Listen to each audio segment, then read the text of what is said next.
আজকে দুটো বিষয় খালি আপনাদেরকে খুতবায় আমি আপনাদের মাথায় দিতে চাচ্ছি, বাকিটা ইনশাআল্লাহ এমনি গুছিয়ে আসবে যদি এই দুটো বিষয় আপনারা বুঝতে পারেন, আয়ত্ত করতে পারেন, কলিজায় ধারণ করতে পারেন। যে এক, আমি আল্লাহ পাকের বান্দা, আল্লাহ পাক আমাকে মুসলিম বানিয়েছেন, মুসলিম পরিবারে জন্ম দিয়েছেন। আমার চলাফেরা 8-10 জনের চলাফেরা এক হতে পারে না। আমার চলাফেরা হচ্ছে কোরআন। আমার চলাফেরা কি? সত্যি কথা বলতে আমাদের কারো চরিত্রই কোরআনের মতো এখন নাই, এটাই সত্য কথা। কিন্তু আল্লাহ পাকের কাছে আমরা তৌফিক চাই, আল্লাহ যেন আমাদেরকে সেরকম চরিত্র ধারণ করার তৌফিক দান করেন। দ্বিতীয় বিষয়টা এটা যে নবী সাল্লাল্লাহু আলাইহি ওয়াসাল্লামের উম্মত হতে পারার সৌভাগ্য। দেখেন, কিয়ামতের মাঠে মানুষ উঠবে, আমরা উঠব, বহু গুনাহগার মানুষ, কেউ সুদ খেয়ে ফেলছে, বা কেউ ধরেন যে জেনা করে ফেলছে, কেউ হয়তো আরো বড় বড় কবিরা গুনাহ করে ফেলছে, গীবত, তহমত ইত্যাদি ইত্যাদি। আমরা সবাই কবিরা গুনাহগার, আল্লাহ পাক যেন আমাদেরকে মাফ করেন। তো কবিরা গুনাহগার মানুষ যখন কিয়ামতের মাঠে হন্তদন্ত হয়ে ঘুরতে থাকবে, হাউজে কাউসারের পানির জন্য, একটু পানির জন্য, একটু তৃষ্ণা নিবারণের জন্য, শাফাআতের সুপারিশের জন্য, নবী মুহাম্মদ সাল্লাল্লাহু আলাইহি ওয়াসাল্লাম নিজের হাতে তার উম্মতকে পানি পান করাবেন। তিনি নিজে সেজদায় পড়ে যাবেন, কান্নাকাটি করতে থাকবেন। আল্লাহ পাক তখন তাকে যে তাসবিহ শেখাবেন সেটা পড়তে থাকবেন। আল্লাহ রাব্বুল আলামিন তাকে বলবেন, মাথা উঠাও, কি চাও বলো। নবী করিম সাল্লাল্লাহু আলাইহি ওয়াসাল্লাম তখন বলবেন, আল্লাহ আমার উম্মত, আল্লাহ আমার উম্মত, আল্লাহ আমার উম্মত।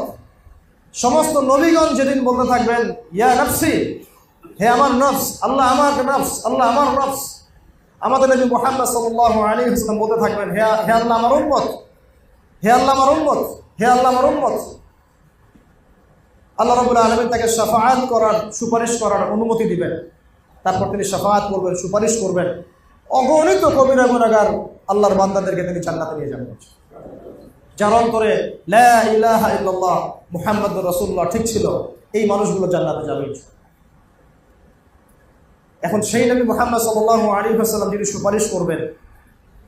সুপারিশ করবেন, যিনি হাউজে কাউসারে পানি পান করাবেন, যাকে আল্লাহ পাক ইখতিয়ার দিয়েছিলেন দুনিয়াতে, দোয়া করে নাও, তুমি একটা দোয়া চেয়ে নাও। সমস্ত নবী সেই দোয়া চেয়ে নিয়েছে দুনিয়ার জন্য। নবী সাল্লাল্লাহু আলাইহি ওয়াসাল্লাম এটা অবশিষ্ট রেখেছেন উম্মতের জন্য। কিয়ামতের মাঠে রাতের বেলা কেঁদেছেন, বলেছেন যে আমার ভাইদেরকে যদি দেখতে পারতাম। সাহাবীরা বলেছেন, কারা আপনার ভাই? আমরা কি আপনার ভাই না?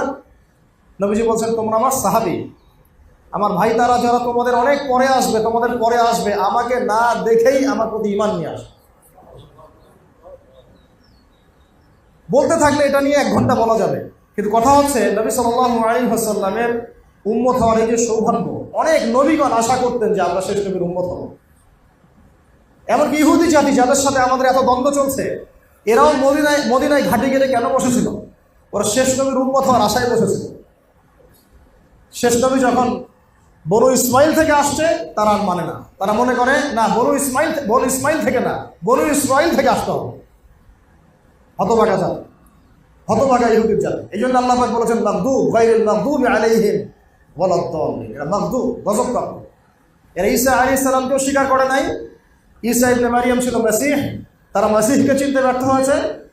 আবার শেষ একটা রাস্তা খোলা ছিল যে শেষ নবী মুহাম্মদ সাল্লাল্লাহু আলাইহি ওয়াসাল্লামের আনুগত্য করে আল্লাহর কাছে ফিরে আসবে, ওইটাও তারা কি করেছে? হারিয়ে ফেলেছে। এরপরে ইহুদ থেকে হয়েছে মাগদুব, অভিশপ্ত।